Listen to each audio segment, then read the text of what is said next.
qu'on va faire dans cette vidéo, c'est comparer Bitensor Tao au S&P 500. Pour tous ceux qui suivent la chaîne, vous savez exactement pourquoi je dis ça. Mais pour ceux qui sont un petit peu perdus, voici une petite animation. Je vous ai mis plein d'entreprises aux États-Unis. Et c'est l'ensemble de ces entreprises-là qui représentent le S&P 500. Mais Tao, c'est l'indice des entreprises qu'il y a dans tout le monde entier. Chaque entreprise que vous voyez ici représente un subnet. Et un subnet sur Bitensor est bien composé d'employés, d'un patron et de supérieurs qui doivent valider le travail des employés.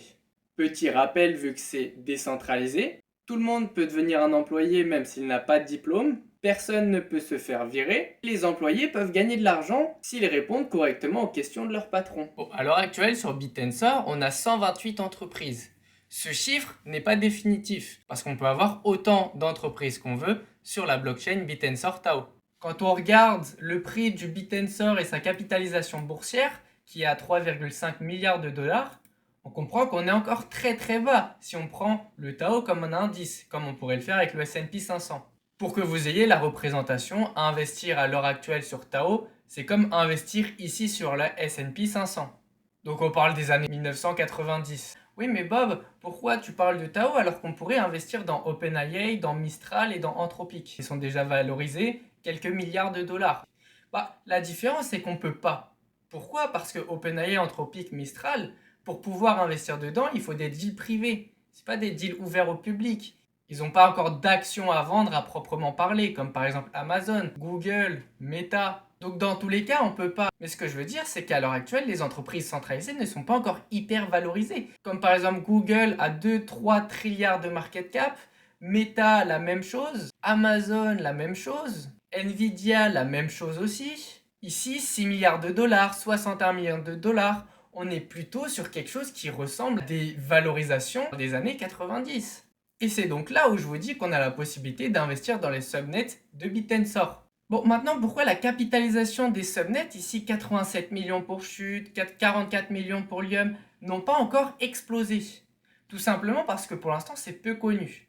Et surtout, il y a des gros risques à investir là-dedans. Je vous ai fait une vidéo dessus. Je vous dirais plutôt d'investir directement dans Tao, vu que c'est l'indice qui regroupe tous les subnets en même temps. Parce que s'il y a un subnet demain qui va à zéro, vous perdez en soi votre investissement. Alors que si vous investissez dans tous les subnets en même temps, donc dans le Tao, vous risquez de perdre moins. Mais grosso modo ici, chaque subnet est une entreprise dans laquelle, ou par exemple Chute fait des inférences, dans laquelle Gradient fait des modèles de LLM, dans laquelle Lium.io vend de la puissance de calcul, et tout un tas d'entreprises. Mais si vous voulez vous-même regarder ce qu'il y a et les projets qu'il y a sur Bitensor, je peux vous proposer plusieurs ressources, comme par exemple Taostat, c'est là où vous pouvez voir tous les subnets.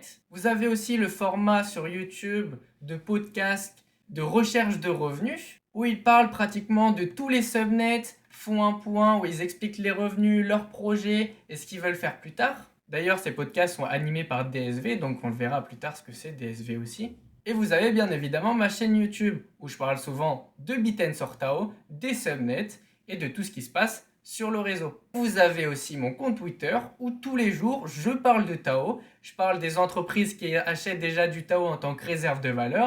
À l'heure actuelle, il y en a déjà 5. Je vous annonce en temps réel tout ce qui se passe et tout ce qui se fait dans cet écosystème-là. Lien en description. Et je vous ai dit qu'on allait revenir sur DSV Fund pour vous dire ce que c'était. Tout simplement, c'est un fonds d'investissement qui vous propose d'investir vos Tao à vous dans les subnets qu'ils pensent qu'ils vont augmenter.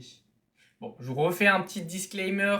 Allez voir ma dernière vidéo pour pas tomber dans le piège et ne pas trop FOMO sur les subnets. Mais ici, on a quand même un fonds spécialisé, donc il faut le dire, qui peuvent gérer vos Tao pour vous. Je parle pas du tout de MentaMinds qui, eux, n'y connaissent rien du tout. On parle ici quand même d'un vrai fonds avec déjà des millions d'euros investis dedans, donc c'est pas rien. D'ailleurs, vous avez leur lien dans la description si ça vous intéresse.